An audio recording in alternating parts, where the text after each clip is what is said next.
વિરામ બાદ નજર અન્ય સમાચાર ઉપર કરીએ તો સુરતના વરાછા બેંકના 31 વર્ષના ઇતિહાસમાં પ્રથમ વખત ચૂંટણી યોજાઈ છે। સહકાર પેનલ, પરિવર્તન પેનલ અને અપક્ષ ઉમેદવાર મેદાનમાં ઉતર્યા છે। 15 બેઠકમાંથી 3 બેઠક પર ઉમેદવાર બિનહરીફ જાહેર થયા છે।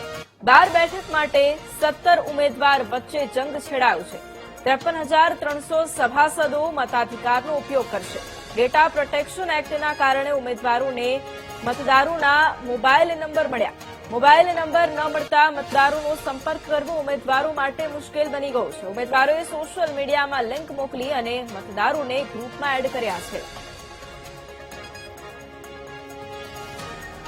આજે બેંકના ડાયરેક્ટરનું ઇલેક્શનનું મતદાન છે।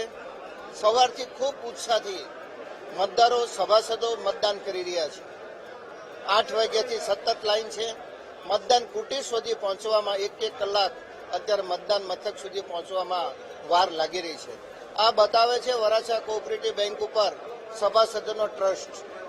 વાતાવરણ ડોળો કરવા માટેના પ્રયત્નો હતા કે ભાઈ વરાછા બેંકને જે ખોટી રીતે સોશિયલ મીડિયાના માધ્યમથી પ્રચાર કરીને જે અલગ અલગ વાતો કરવામાં આવતી હતી એ વાતોનો આ જવાબ છે સભાસદોનો, અને સભાસદોએ આ બેંક ઉપર જે ટ્રસ્ટ વ્યક્ત કર્યો છે એનું આ ઉદાહરણ છે। આજે આ મતદાનની એટલી જનજાગૃતિના કારણે આપણે કહી શકીએ। વર્ષમાં પહેલી વખત ઇલેક્શન થયું છે એમની વાત કરું। જે સહકારી એક કાયદો આવ્યો કે જે લોકો 10 વર્ષથી બેંકના ડિરેક્ટર હોય એ 10 વર્ષથી વધુ સમય માટે ન રહી શકે એવો એક કાયદો આવ્યો।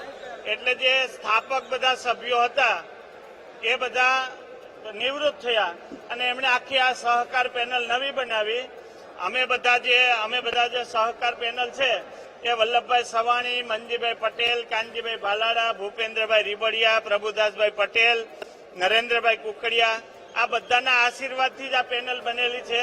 અને અમારી જે 12 વ્યક્તિની પેનલમાં બધા શિક્ષિત માણસો છે। કોઈ એડવોકેટ છે, કોઈ સીએ છે, કોઈ અમારા જે હરિભાઈ કથિરિયા છે એ બહુ છેલ્લા 30 વર્ષથી લોક સમર્પણ રક્તદાન બેંક ચલાવે છે। ખૂબ મોટી સામાજિક કાર્ય એમણે કર્યું છે।